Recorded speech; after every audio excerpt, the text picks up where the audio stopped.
What we are taking now is building a future in HSE, essential skills, certification, and career pathways for aspiring safety professionals.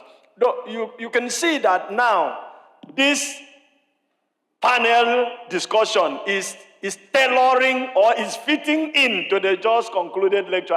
Have you seen the organization? Okay, so this is where you have to, this one we will give opportunities for questions. So I want the panelists to please hurry about it so that we can ask questions because this one concerns us. It's more of us than just the general industry. So I want to welcome Dr. Cynthia Amaka Obiora once again, who's going to be in the panel. Mrs. Tosan Osai. Anybody that is not here, maybe I'll look for a way to replace. Mr. Abiodun Obiwo. Clap for people, make them hands strong and their legs strong because hunger there. But I have seen you people hold bags. Nobody has asked the MC. If I faint now, you people will say that I am suffering from epilepsy and will write to my company to sack me because I am an epileptic patient.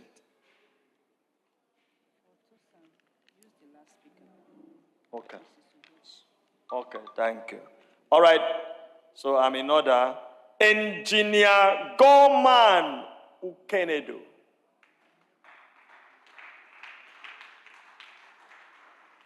If you did not clap for this fine gentleman, clap for this suit. This pastor's suit wearing wear. Clap for it. Mr. David Chiejina.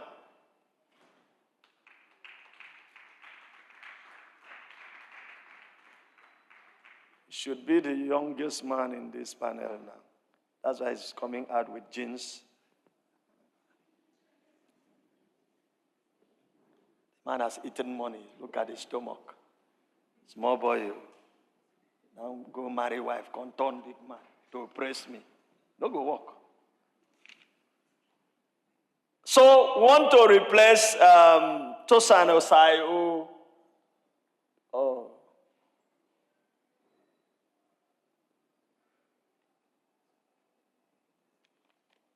As DG approve? Yes. Okay.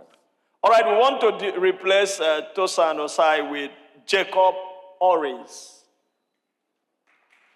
Yes. I will have to ask him and David to bring their birth certificate now for me to know whether he is the youngest or David is the youngest. Who is the youngest? David, okay. You happy say he be last born. All right. Let me welcome the mental espionage proponent capacity Waliu Adegoke, who is going to anchor as the moderator. Thank you, Fa. Please watch my time. Give us some time to ask questions. I don't think we will spend up to 20 minutes. We know you. There you go, spend 40. All right. The other time that I started, when I was delivering my presentation, I did not stand on the existing protocol. But this time around now, I'm standing on the existing protocol. So we're in an verse.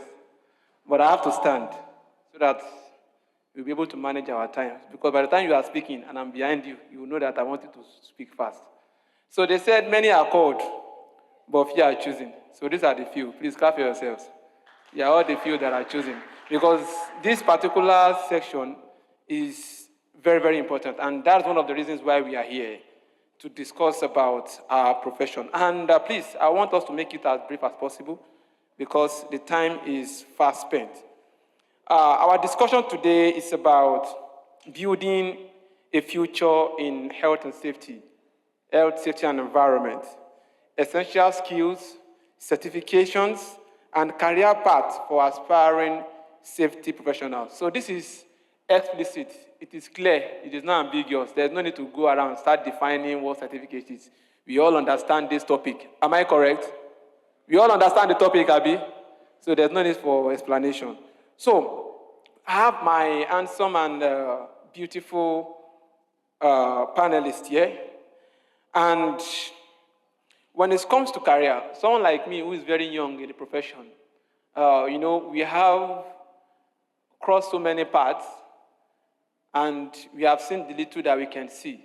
However, there is always a two sides of the coin, which means that as a young professional, we have our contributions based on our experience in our own age, and for those that are the older ones, they also have their experience. So a combination of these two will help us on this topic, and that is why we have this line of panelists across various levels of experience. But to start with, let us start from the beginning. There was asking that who is the youngest person. You agree that it's the youngest person, Avi? So let us start from the youngest person. They said, I want to ask, when it comes to, based on your experience, briefly, what are those foundational skills and experience that you think are the basics for everyone who wants to practice safety, health, safety, and environment? What are those professional skills and certification or experience, skills and experience this time around? Certification is different. They're talking about skills. What skills do you need to practice health and safety? And what one or two experiences do you need in order to build your career in health and safety? This over to you. All right, good evening, everyone. My name is David Chejina. When it comes to building a career in health and safety, there are some skills required. We look at technical skills. Technical skills is something that should not be undermined. Under technical skills, we have a risk assessment, for instance. You must be able to have knowledge on how to carry out effective risk assessments,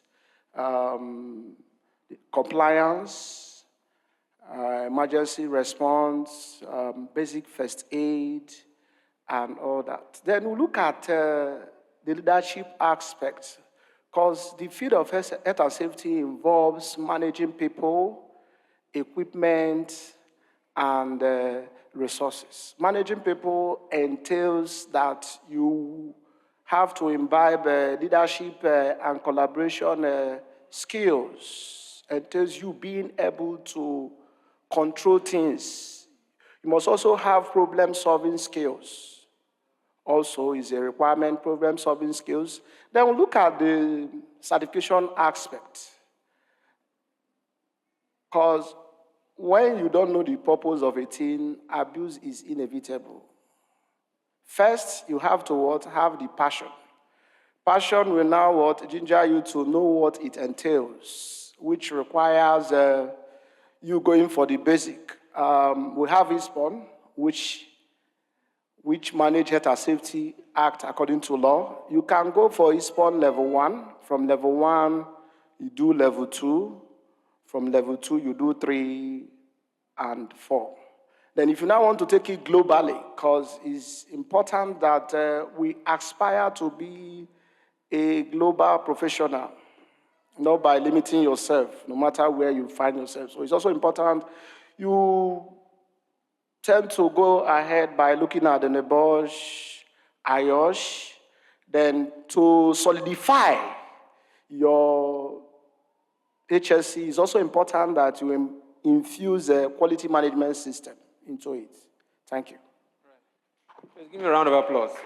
Now, you mentioned about technical skills and soft skills. This HSE here, it is at the point, I realized that it was a profession for, there is to say, jack of all trades, master of none. Nalayo, in HSE, we are jack of all trades. We are everywhere, we are doing everything. Because your role has to do with technical skills, soft skills, and so many other skills that I can't even mention. So talking about technical skills and soft skills, because these are two different areas, and I'm coming to my mama there. And together with, before I go to the area of other issues, let us talk about those technical skills and soft skills. How do you think an HSE professional, because the safety profession is very wide, Process industry, HSE, they there. Manufacturing, HSE. Construction, HSE. Occupational health and safety, they there. If you go to marine, they are HSE, they there. Different industry has different aspects of HSE that can be different. So how do you now apply, how do you balance these technical skills and soft skills to be able to make it easy for you to be fluid, to move across all industry? Like for example now, this my guy Abanom, I've known him to work in manufacturing. Maybe he has also worked in construction before. Now he's in aviation. Only God knows where we'll be tomorrow. And he's doing excellently well. So how do you think we can leverage on technical skills and soft skills in order to attain this level of fluidity across the industry? Over to you, ma'am. Okay, so in a nutshell, just like you've said, HSC profession is versatile. We're limitless. And you must be smart to be in HSC. That's just the truth. You must be smart. You must have good interpersonal communication. How do you communicate? Because at the end of the day, communication is an integral part of HSC anywhere, not minding the field, be it the construction, be it hospital, be it oil and gas. Very integral that you must have a good interpersonal communication skill, and you must know you must be amenable to people. You must be a people's person. You must have that all right. It's learnable, it's a learnable skill. And I think it's offered in ISPON. So if you do your certification, just the ISPON 1, 2, 3, I believe you can be able to fit in any industry, irrespective of the name, because we are going to be trained in basic HSC. I mean, if you do risk assessment is risk anywhere. You are able to identify it. And if you know, so it's when you have those essential training and you are able to communicate, if you're able to think, you are a thinker, you're able to think out of the box. You must be a thinker.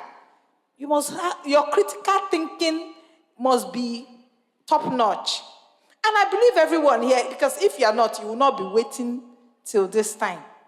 You must have passion for what you want to do. HSC is a career of passion. If you don't have passion, you'll be burnt out. So with that, you'll be able to circulate any field irrespective. Thank you. Thank you very much, ma'am. Please give a round of applause.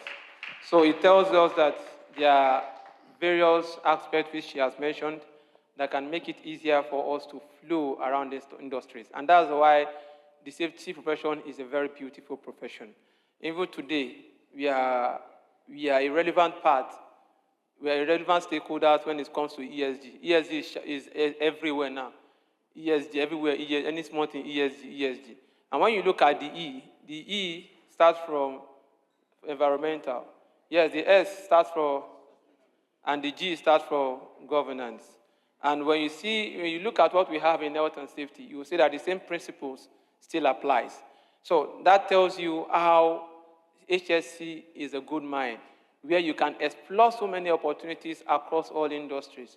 So that takes me to the next questions of what makes us competent as individuals. Because at the end of the day, your level of competency will be defined by the kind of certifications that you have. Your certifications should be an evidence of your competence. It should be that way. Your certification should be evidence of competence and not the competency itself. But when you get a certification also matters a lot. But before I go there, I want to ask about ISO, and I'll be going to Engineer Godman. When it comes to ISO certification, we have a lot of management system certifications, but now one of the global ones is the ISO. When it comes to ISO certification, do you think it has a role to play when it comes to professionals growing in their career? Do you think ISO certification, do you think is very relevant to the growth or professionals? And if it is yes, because I know your answer will be yes, am I speaking your mind? I'm speaking, don't worry, if you're the phone running. No. Where I'm going now is that if that is the case, how do you think professionals, because most times, for example, in my own early career, I just went ahead, I did 9,001, 45,001, 14,001, till I did QMSAI, they were all irrelevant. Irrelevant meaning that it was not useful for me at that point in time. I just did them for doing sake. So sometimes professionals need to know when to take a step when it comes to certifications. But specifically now we are asking about ISO. Do you think it is relevant? And if it is yes, how do you think they can go about it so that they won't waste time, resources, and money attaining that? You can have this, sir. Okay, thank you very much. Very happy to be in this gathering, and appreciation to Mr. Cletus. I want to also thank the last speaker. The last speaker just went into my mind and presented everything. So if it's possible to have our slides, for those of us that are intending to jump into this profession, please get our slides, and you make some headway. Now, it's a yes, and moreover, he taught me, he's my teacher. So, yes, ISO certification is one of the technical skills that you need to commence your career in HSE. You have them mentioned already, ISO 9001, 2015, ISO 45001, 2018, and 14001, 2015, if I'm correct. They are very, very important for us to do that. It gives you, some organizations try to make a blend of these certifications and, have a combo, okay? So the ISO is the way to go because it's technical, and before you can participate in it, you have to have some trainings. And I'll just give a little fish that I was trained by QMSAI, and it was very, very wonderful training with them. And as I'm speaking to you, I'm a lead auditor in that standard. So it's a standard. These standards tend to, concentrate on leadership of the company. They try to silence the representatives of management in the respective standards and try to drag the management, the owners of the company, into it. So if a company wants to do business with the IOCs, as the case may be, or improve their reputation, the companies have to find themselves going for certifications, okay? And you have some bodies in Nigeria that are into certifications. But you, as a professional in that, you need to be trained accordingly. And there are a lot of training institutes or bodies that do that. For instance, I call them QMSAI. Thank you. All right, thank you very much. Please give me a round of applause. Thank you. So the summary is that when it comes to ISO, when it comes to ISO personnel certification, it has to do with the management system. Am I correct? And management system is what organizations use to run. Every organization works on a management system. Every department is running on a management system. So that is the structure of an organization. So if you now go for a training where you'll now learn about the structure, the standard, and international worldwide acceptable standard to address health and safety using ISO 45001, or to address quality using ISO 9001, or to address environment, the E, using ISO 14001, it will give you leverage to be able to put yourself in a very high position in the industry. And today I was just surprised. Sometimes communication is key. They were giving people free lead auditor course, and they don't know the value.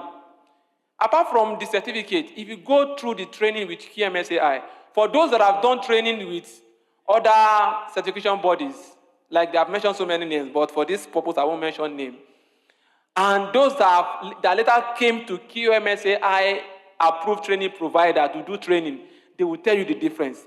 It's not just about certificate, it's about understanding and knowing the details. And this is what will help you. Because like I said earlier, before, I did all the certifications, but will I say I didn't even know anything? I just did it for certification's sake, but it was not useful. But when I came across QMSAI, for example, I was able to understand the details, which now helped me to know, okay, this is where I'm going to apply this knowledge, these skills, this competency, to be able to extract from the gold mine that we find ourselves in HSE. Because if you don't know how to extract a gold mine, you will just look and you not go extract anything. So you need to know the how, and one of those means is through the ISO certification. Now let's put aside ISO. Like I said, sometimes competency is required. Not everything is about certification. Certificate, I want to do NEBOSH, I want to do IOSH. Many of us, we do these things just to get the certificate. Am I correct? You all agree. We just run because most times they have good content. They have good content. But those 1 day, 1 week, 2 weeks that you use to do a syllabus of 40, 50 syllabus, do you think you can actually grab everything?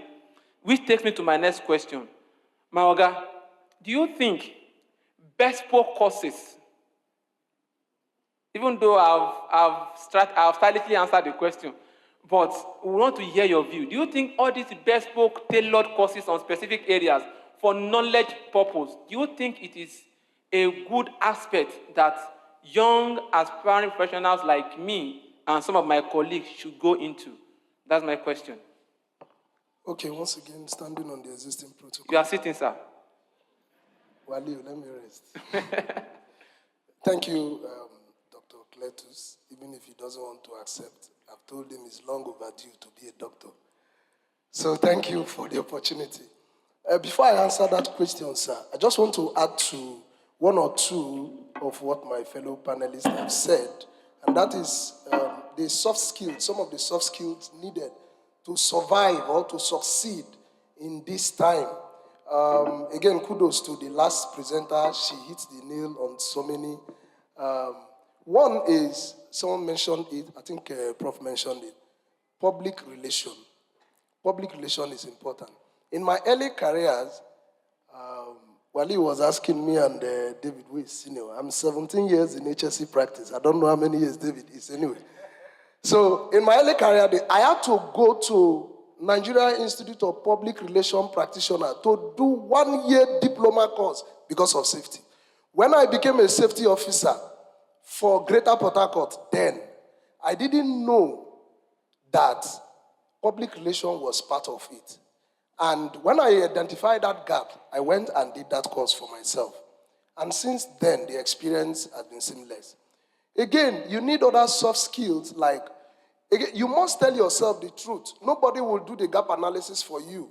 Every year you set up a realistic objective. Do what you need. What do I need? What do I have? What do I need to get? And that's a gap analysis. I did that. This year, because of the gap analysis I stumbled into Wali. Wali happened to train me on HSE statistics, data analysis, and dashboard presentation. And I will tell you, people talked about making a business case to your management. Yes, presenting the HSE in a data and all that. Wali, I will tell you that this year, I was able to present my 2024 end of year report. 2023, 2022, we are doing a bid. I presented all in just one slide, just one PowerPoint. 3 years report in one PowerPoint, because managers are busy. Nobody has time to be looking at your Excel sheet that is crowded with so many community problems. Nobody has time to look at that. So with the Excel sheet that is the back end, and what we have with that training, while you are marketing you now, with that training, I can tell you for free, even if I'm doing that in marketing, I deserve that. After that, you find out. Clap for me now. Clap for me now. Every of the data you have at the Excel, at the back end, whatever you change at the back end is changing at the front end. So you're only working at the back end of your data, but your presentation is showing at your front. So when I wanted to do the presentation, I didn't have to waste time. Manager, directors, we are seated. I opened my system and I click on the PowerPoint. And I told them, this is the data. And I started communicating with the data. And it made the work so easy, so professional, and the message, most importantly, was passed to the management. And they understood it as never, as before.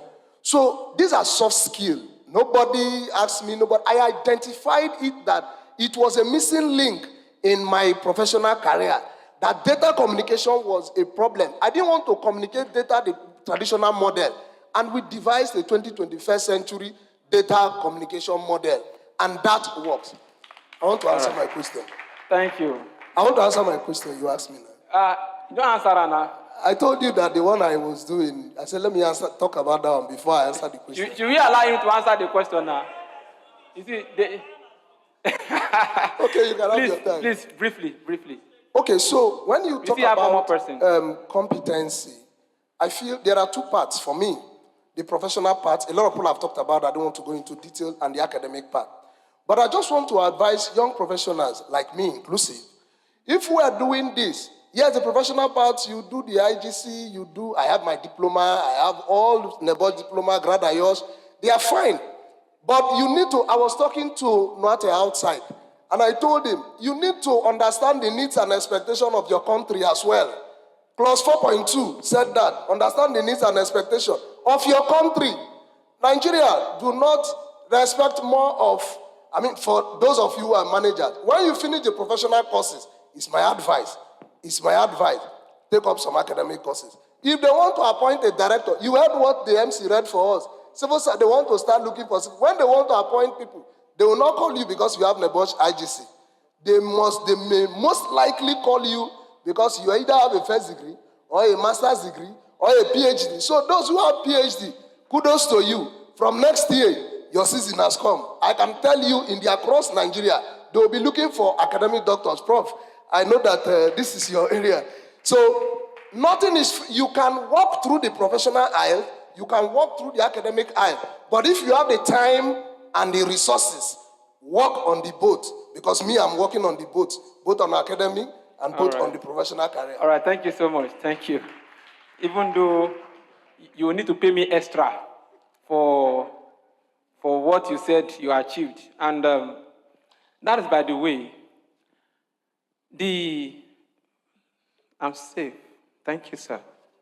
So our last powerful panelist, so that we'll round it for the day. I think you have within 2 minutes. My question is about mentorship. There are mentors and there are mentors. Maybe from my mouth, you could hear the difference. But there are mentors, mentors, and there are mentors. I don't know the spelling of that one. How can you advise professionals in the selection of mentors? And what are those traits that they should look out for when selecting? Everybody, that person, is everybody's mentor. Hey, you're my mentor. And your mentor self don't know you. It's possible your mentor do not know you. Maybe you look at his lifestyle. Now, but generally, what are those traits that you need to look out for when selecting mentors? And that will be our last question for this panelist section. Thank you. I want to say, perhaps maybe you spotted me, especially for these questions, because I think I'm the best position to give an answer to this, considering what I have achieved being mentored. There was a guy here in this audience who got the privilege of having this ISO 45001. His name is Okocha, right? So Okocha came very early. You are the first person, right? So 5 years ago, I was in your position just the way you came very early. I came very early from Lagos. So before I came to Lagos, I met someone who changed the fortune of my career to where I am today. I don't want to blow my trumpet, but let me just say this to encourage all of us that are seated here, young professionals or aspiring professionals. Today, counting 4 years ago, I happen to be the QHSE manager of integrated oil and gas in Lagos. And before then, I have worked with a manufacturing company as an assistant manager, Chi Limited. I met Mr. Cletus sometime in 2018, the first Lagos edition of HSE Summit.